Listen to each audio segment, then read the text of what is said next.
semble faire quelque chose.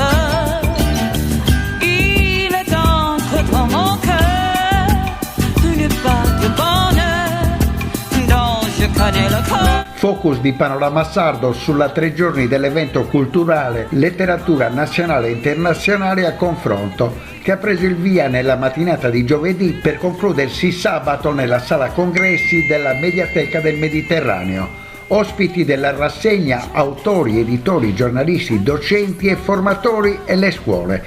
Padrino della manifestazione è stato Nicola Bergamaschi, presidente del Rotary Club Latino America, mentre le madrine sono state Susi Ronchi, coordinatrice di Giulia Giornaliste Sardegna, e Carmina Conte di Coordinamento 3 Donne di Sardegna. Nella prima giornata ha partecipato la presidente della Commissione Lavoro, Cultura e Formazione Professionale del Consiglio regionale della Sardegna, Camilla Soru, con un contributo video di Alba Chiara Bergamini del progetto Mai più sole contro il tumore, a cui ha fatto seguito la scrittrice Valentina Ligas con il suo libro La vita e tutto il resto, il racconto di Rose, una donna che malgrado la dura battaglia contro la malattia ha saputo affrontare la sua esistenza vivendola appieno, scoprendo 1000 motivi per cui vale la pena di sorridere. Sempre sullo stesso tema sono intervenute le Caralis Pink Team,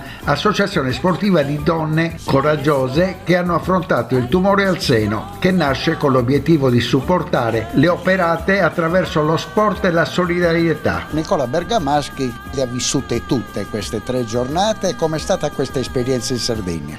Guardi, innanzitutto è un'esperienza fortemente positiva. Ho visto un grande interesse e soprattutto la cosa più importante, i contenuti, perché c'è stato veramente un grosso spessore da parte di tutti i partecipanti e io sono rimasto veramente affascinato dall'apprendere tanti contenuti, perché è vero, alcune cose io le conoscevo, ma poi sono emersi tanti spunti che hanno iniziato a farmi riflettere. Questo per me è stato veramente una grande gioia e questo è avvenuto qui alla Mediateca del Mediterraneo. Non immaginavo, io non conoscevo questo posto, quindi ho visto veramente Cagliari, una città bellissima, questo polo della cultura della Mediateca e questo evento Cagliari città aperta veramente al mondo, perché in questo evento ci sono stati tanti collegamenti con l'America Latina. Ecco, ci racconti come nasce questo suo matrimonio di intenti con il Messico? Guardi, io in questo momento sono il presidente del Rotary Club of Latino America, che è un club rotariano decano elettronico, decano di lingua spagnola. Sono entrato un po' per caso, un po' per fortuna, ma come sa il caso... Ma partendo da quale esperienza? Guardi, noi abbiamo iniziato a fare delle attività durante la pandemia e ho iniziato a confrontarmi con questa realtà di questo Rotary latinoamericano, ho iniziato a partecipare agli incontri e poi sono diventato loro membro. In 5 anni oggi posso definirmi il loro presidente, io sono il loro presidente del club per quest'anno rotario e sono tante attive le attività di servizio e culturali che pongono in contatto uomini e donne da ogni parte del mondo. Mi spiego meglio, il nostro club è formato da membri dell'Argentina, del Brasile, dell'Italia, della Spagna, del Messico, della Bolivia, del Perù, abbiamo dei soci nel Regno Unito, quindi c'è proprio questa unione di pensieri. Io in questi 5 anni ho dovuto migliorarmi con lo spagnolo, ho dovuto migliorarmi col portoghese, ma nel contempo ecco che anche loro stanno arrivando verso l'Italia. Tra gli ospiti di questa manifestazione abbiamo avuto Luis de Guadalupe, Martinez Ramirez e Joana León Rivera, che sono venuti in Italia già una volta, quindi un turismo culturale, un turismo importante, perché c'è stato emerso un punto di contatto tra le civiltà originarie precolombine, cioè prima dell'arrivo di Cristoforo Colombo, e le città preromane, quindi per esempio il popolo nuragico. Quindi questi contatti di culture ancestrali, di culture millenarie che oggi devono essere in qualche modo fatte conoscere. Un'ultima curiosità prima di passare agli altri protagonisti. Nicola Bergamaschi sarà la guida turistica di questi amici del Sud America, Centro America? Io spero proprio di sì, io voglio tornare in Sardegna. Io voglio dire una cosa: mio nonno era sardo, del centro Sardegna. Ho avuto poco modo di conoscere l'isola, ma ho questi ricordi infiniti di mio nonno che mi raccontava quando lui era nell'Ovile nel 1900. Di dove era originario il nonno? Proprio della Barbagia, del centro, del cuore, e lui mi raccontava tutte queste avventure. Lui era un poeta popolare, Pietro Spigia, poeta popolare molto amato. Negli anni 20 poi è venuto in Lombardia, si è sposato, ha costruito la sua famiglia. Lui era esperto chiaramente di tutti i processi caseari e da lì poi ha sviluppato la sua attività. Non abbiamo detto il nome del paese. Allora, mio nonno era di Orgosolo. Nel corso della 3 giorni spazio anche per le problematiche del turismo e dei trasporti nell'ambito della rassegna Cagliari città aperta, con gli interventi di Fausto Mura, presidente di Federalberghi Sud Sardegna, Maurizio Battelli, presidente di Extra, l'associazione che da anni coordina la crescita del comparto economico e turistico dell'Extra Alberghiero, Laura Stevelli, amministratrice di VAS, impegnata nella formazione nell'ambito turistico, e di Sandro Usai, fondatore e presidente di Ablativ, specializzato in analisi dei dati del trasporto regionale. E nel corso di queste 3 giornate di Cagliari città aperta, organizzato dalla Casa Rosa, è intervenuto per parlare di turismo anche il presidente per quel che riguarda il comparto delle vacanze di Confcommercio Sud Sardegna, Federalberghi, per dimostrare e confermare tutto il suo malcontento per le ultime notizie, queste di chiusura del 2025. Purtroppo l'amministrazione del Comune di Cagliari ci ha comunicato l'intenzione di raddoppiare l'imposta di soggiorno per il 2026 e ce l'ha comunicato 15 giorni prima del 2026. A noi è sembrato prima di tutto una scortesia verso tutte le associazioni di categoria, che sono gli esattori, poi tutti gli operatori del ricettivo, quindi gli albergatori e anche gli operatori del bed and breakfast, dell'extra alberghiero, sono gli esattori di questa imposta, e nei confronti del turista noi questa imposta la dobbiamo giustificare in qualche modo, e non sappiamo veramente come giustificare il raddoppio di un'imposta del turismo quando abbiamo già comunicato tutte le tariffe a tutti i tour operator e a tutti gli agenti di viaggio già da agosto-settembre 2025 per il 2026, perché le vogliono ovviamente prima. Adesso dovremo fare un'altra comunicazione rettificando queste tariffe dell'imposta di soggiorno, e sicuramente ci facciamo una brutta figura a noi, ma anche la destinazione, anche Cagliari ci fa una brutta figura.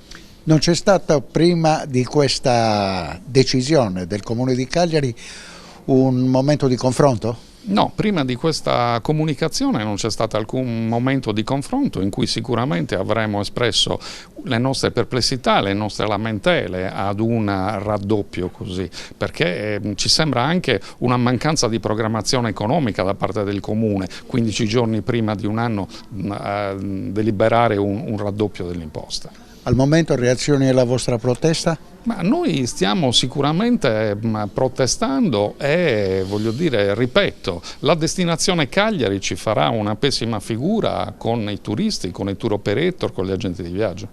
Affronteremo il tema tra poco anche con il suo collega Battelli. Vorrei sapere brevemente un'analisi di questa stagione 2025, com'è stata? Ha superato quelli che erano i presupposti della vigilia? No, le aspettative devo dire che erano migliori, però è stata in parte una fotocopia del 2024, quindi una stagione abbastanza buona, tranne un buco veramente inaspettato a luglio, praticamente in tutta la Sardegna c'è stato un crollo dei vacanzieri a luglio, determinato soprattutto dai vacanzieri italiani, mentre invece chi ha lavorato soprattutto con gli turisti stranieri non ha avuto grossi problemi. E dall'alberghiero eccoci all'extra alberghiero con il numero 1 del settore a livello regionale, Battelli. Abbiamo visto le preoccupazioni di Federalberghi, voi le condividete? Allora sì, diciamo che la preoccupazione c'è, perché il tentativo iniziale proprio di fare il raddoppio della tassa di soggiorno era esagerato. ma soprattutto anche il fatto di comunicarlo 15 giorni prima della chiusura dell'anno comporta problemi sicuramente per gli operatori. Inoltre rimane un po' sempre il tema di capire poi come verrà utilizzato, che è il vero aspetto fondamentale, perché tutta questa somma di denaro che viene raccolta dai turisti deve essere utilizzata per migliorare la destinazione, per renderla sempre più attrattiva. Ecco, su questo ancora c'è molta poca chiarezza e trasparenza nel capire come andranno a finire queste risorse. Qual è stato il suo intervento nel corso del convegno? Nel convegno abbiamo portato un po' l'esperienza dell'ex alberghiero nella città di Cagliari e della possibilità che dà questo settore per migliorare l'attività turistica, soprattutto modificando la consapevolezza del turismo. Tanti cittadini che sino al giorno prima avevano soltanto fatto i turisti, da un giorno all'altro, quando mettono la propria casa a disposizione dei turisti che vengono, diventano degli operatori turistici e quindi cominciano a capire che è un settore che va trattato in maniera professionale, che bisogna impegnarsi per renderlo sempre più importante, sempre più attento al servizio, alla soddisfazione del turista. Per decisione del governo le tasse aumentano per chi fa questo tipo di attività?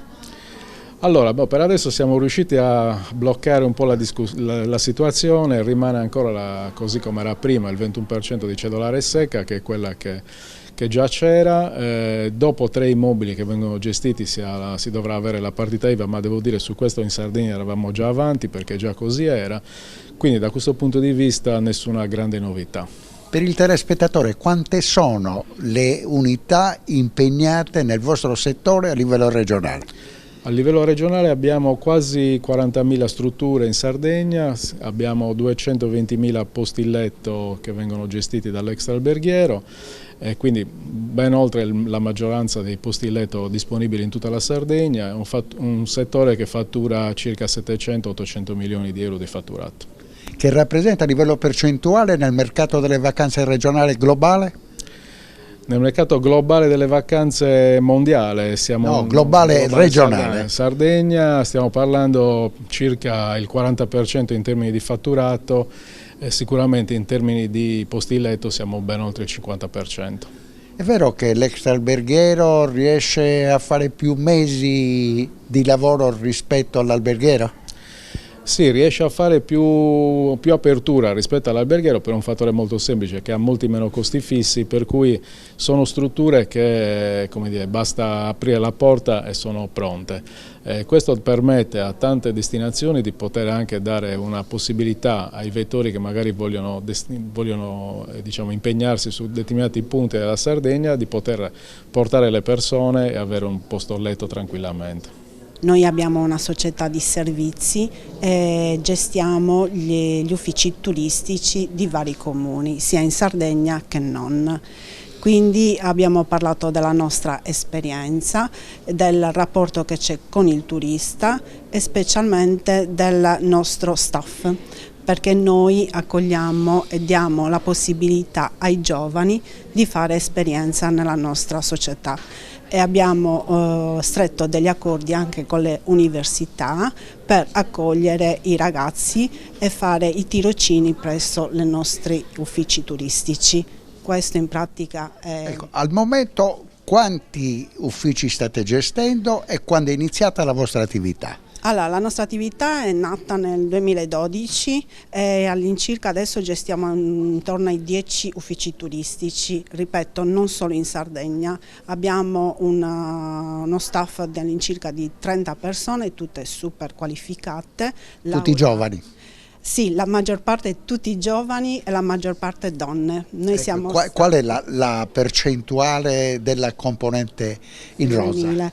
Allora, il componente in rosa siamo all'incirca dal 60 al 65%. Ma perché, Laura, questa scelta? Sono più brave, più portate al rapporto con i turisti? No, diciamo che anche i ragazzi che lavorano con noi sono proprio sono professionisti, però la donna, fatemi passare il termine, ha forse una marcia in più, è più amorevole, possibile.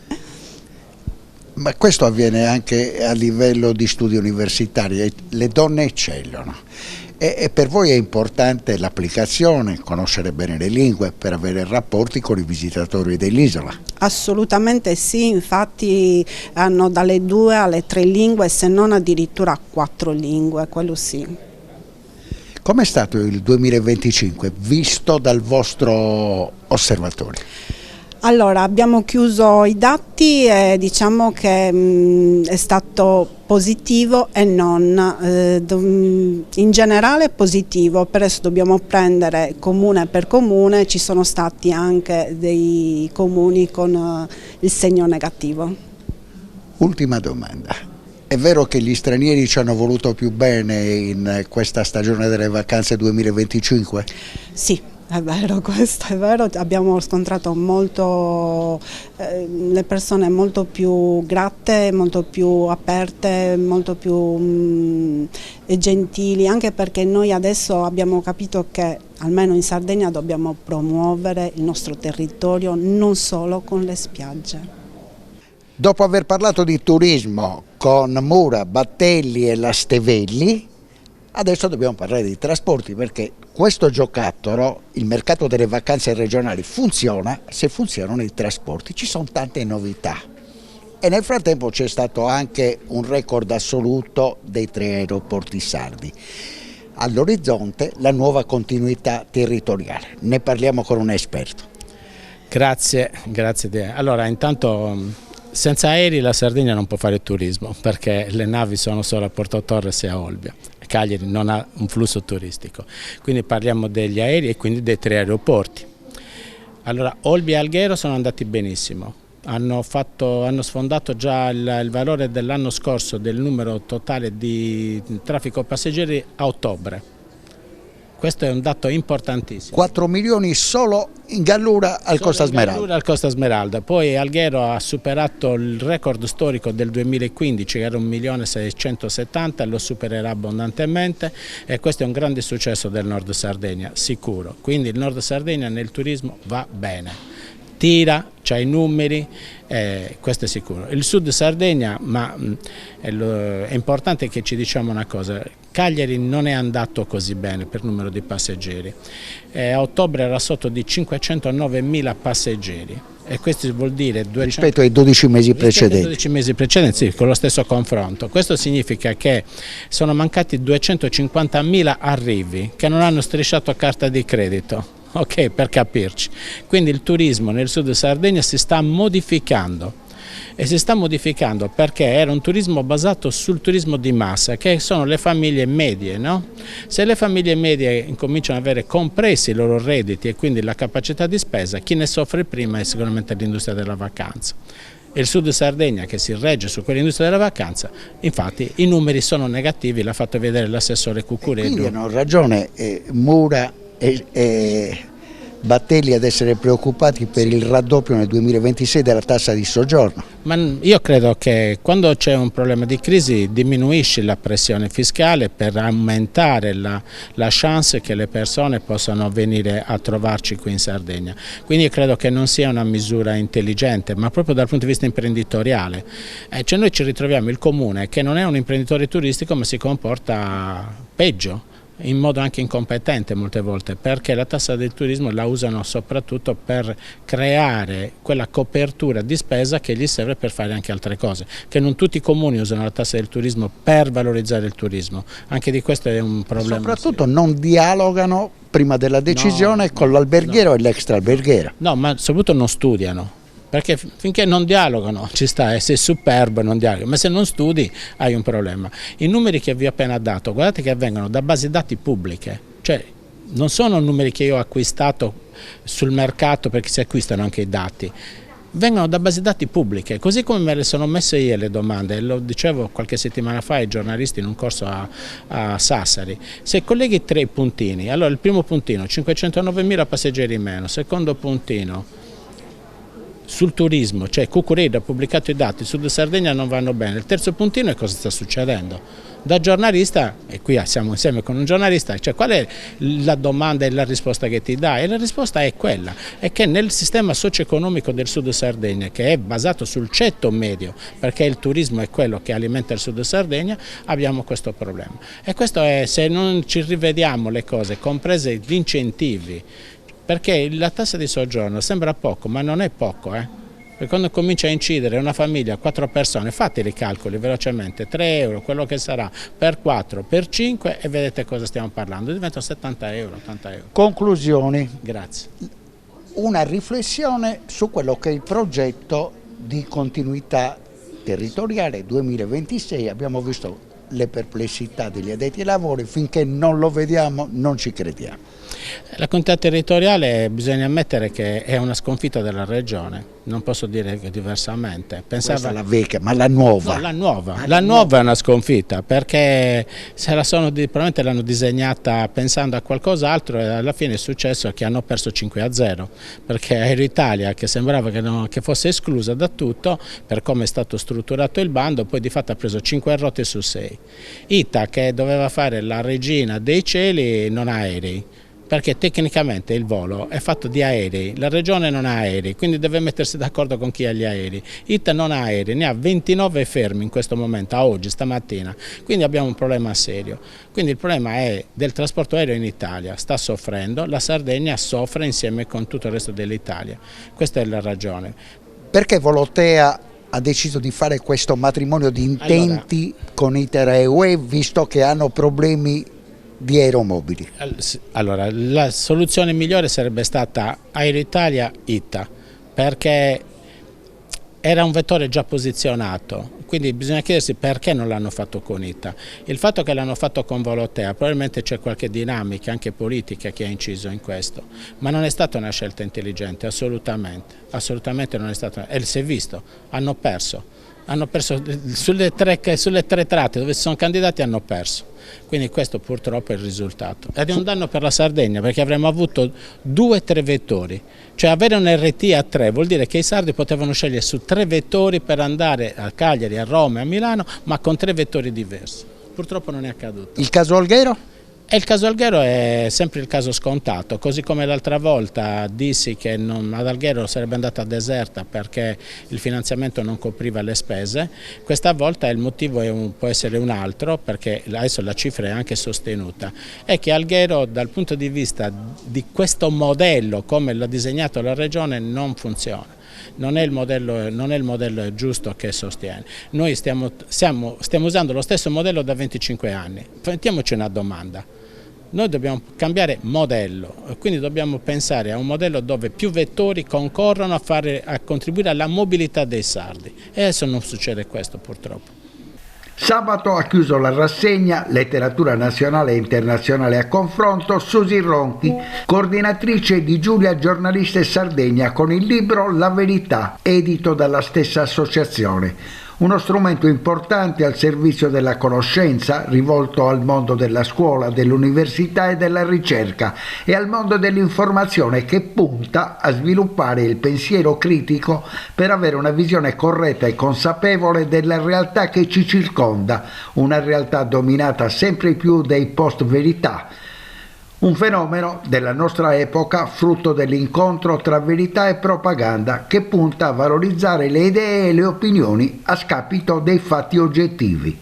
Quindi tutti abbiamo bisogno di credere in una verità, e questo libro propone diversi punti di vista, sono 18 approcci ai concetti di verità per svelare i molteplici volti della verità, per aiutarci a discernere il vero dal falso, la realtà dalla finzione. Ecco perché dobbiamo leggere libri di questo tipo che ci aiutano nelle nostre concezioni del mondo e anche a fare delle scelte ragionate. E siamo alla chiusura di questo speciale dedicato all'impegno della Casa Rosa in chiusura del 2025, che è stato un anno carico di impegni, partendo dalla Gallura per arrivare fino a Cagliari, un lunghissimo viaggio che si conclude con una 3 giorni che al limite è stato dedicato alla città, al capoluogo, Cagliari città aperta, ed è stata l'occasione per Panorama Sardo per avere delle notizie importanti che riguardano il settore del turismo. Ne abbiamo parlato con Fausto Mura, con Battelli, con Laura Stevelli, soprattutto per approfondire temi di grande attualità come il raddoppio della tassa del turismo che crea qualche problema. Ma come sono stati questi 3 giorni? Sono stati 3 giorni intensi, avviati con la kermesse culturale, letteratura nazionale e internazionale a confronto.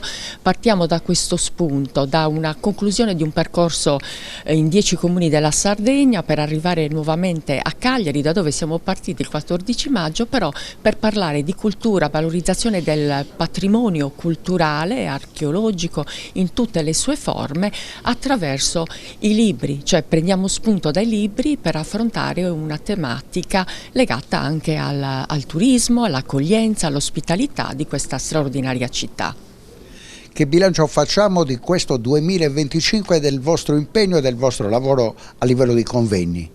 Beh sì, è stata un'attività molto incisiva anche per i libri che abbiamo presentato e che trattano le tematiche, come ho detto in tante occasioni, tematiche attuali, tematiche sociali, tematiche sulle pari opportunità con il coinvolgimento di diversi partner. Chiudiamo con questa kermesse che vede la partecipazione delle edizioni UI, il cui editore è anche presidente del Rotary latinoamericano del Messico. È da qui che nasce proprio questo interscambio anche con questa realtà, una realtà culturale, una realtà turistica e non solo, anche con la World Women Talent System, con le quali un mondo si è scoperto un mondo femminile ricco di imprenditrici, di donne impegnate nel sociale, impegnate nella sorellanza e nella empowerment femminile. Quindi uniamo